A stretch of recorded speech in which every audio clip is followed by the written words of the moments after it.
Η άνοιξη ήρθε στο Forza Horizon 6 και μαζί της ήρθε το Toyota Starlet Glanza 5.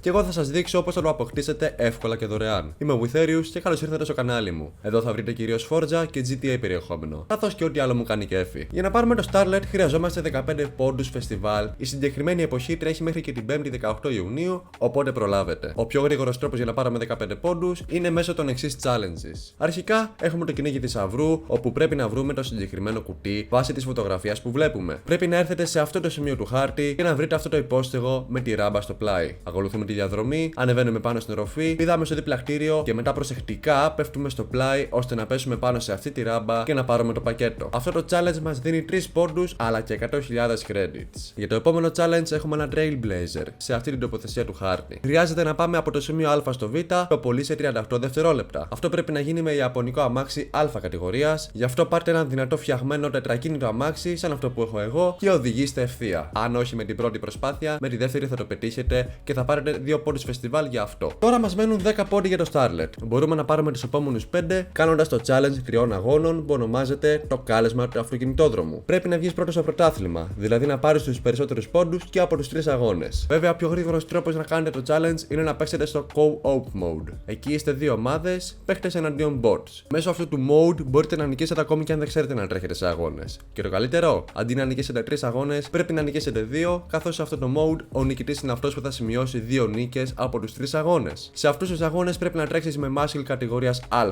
απλά για να το ξέρετε δηλαδή. Με αυτή τη νίκη, όχι μόνο κερδίζετε άλλους 5 πόντους φεστιβάλ, αλλά και μια υπέροχη Ferrari F355 Berlinetta. Τώρα για τους τελευταίους 5 πόντους κάνουμε ένα ακόμη challenge 3 αγώνων. Αυτό το challenge ονομάζεται Ανοιξιάτικη δράση. 3 αγώνες, βγες πρώτος ή απλά παίξε co-op όπως πριν. Τρέχεις με 4x4 τζιπάκια σε αυτούς τους αγώνες, οπότε προσοχή πως μπαίνετε στις στροφές. Νικώντας κερδίζεις 5 πόντους φεστιβάλ και ένα Mini Cooper JCW GP του 2021. Και είμαστε έτοιμοι. Έχουμε ξεκλειδώσει το Toyota Starlet Glanza 5, όμως δεν σταματάμε εδώ.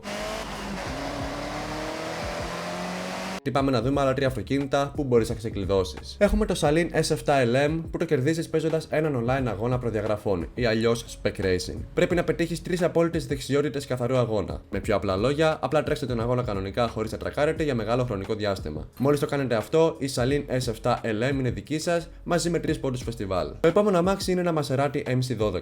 Παίζουμε το challenge αγώνων γρήγορα και κλασικά, όπου τρέχουμε με κλασικά σπορ αυτοκίνητα όπως αυτό εδώ το BMW 2002 Turbo. Παίξτε σε συνεργατικό mode και απλά κερδίστε 2 από τους 3 αγώνες. Πανεύκολα και απλά κάνεις αυτό το αμάξι δικό σου, μαζί με 5 πόντους φεστιβάλ. Τώρα μας μένουν 7 πόντοι ακόμη για να φτάσουμε τις 30 και να ξεκλειδώσουμε το τελευταίο αμάξι. Μπορούμε να κάνουμε 3 mini challenge για να γίνει αυτό. Αρχικά έχουμε το speed trap σε αυτό το σημείο της πόλης, όπου πρέπει να μας πιάσει ο ανιχνευτής ταχύτητας με πάνω από 277 χιλιόμετρα την ώρα μέσα σε ένα ιαπωνικό αμάξι Α κατηγορίας. Σας προτείνω να έχετε ένα αμάξι φτιαγμένο με μεγάλη τελική και καλή επιτάχυνση και να ξεκινήσετε από τη διαδρομή που ξεκινάω εγώ. Μετά έχουμε έναν αγώνα χρόνου σε αυτό το σημείο του χάρτη, ξανά με ιαπωνικό αμάξι Α κατηγορίας. Πρέπει να τερματίσετε ιδανικά κάτω από 1 λεπτό για να πάρετε το challenge. Τέλος, έχουμε το συγκεκριμένο drift zone με αυτοκίνητο, μην τα ξαναλέμε, ξέρετε τώρα. Πρέπει να πετύχετε 85.000 πόντους drift. Σχετικά εύκολα αν ξέρετε να παίζετε με το χειρόφρενο και τις στροφές. Μετά από αυτά τα 3 challenge έχουμε μαζέψει 30 πόντους φεστιβάλ και ξεκλειδώνουμε ένα Toyota Corolla SR5 του 1974. Βέβαια, έχουμε ακόμη ένα αμάξι έκπληξη, το οποίο είναι γενικότερα όλου του season 1 αυτόν το challenge και αυτό είναι ένα 370Z. Απλά οφείλω να αναφέρω πως αυτό το αμάξι το κερδίζετε αν έχετε μαζέψει 120 πόντους φεστιβάλ συνολικά και από τις προηγούμενες εποχές αυτού του challenge. Και αυτά ήταν τα αυτοκίνητα αυτού του βίντεο. Κάντε like, εγγραφή και share για να με βοηθήσετε να ξεκινήσω δυναμικά με αυτό το κανάλι. Ευχαριστώ που φτάσετε ως εδώ και τα λέμε την επόμενη φορά.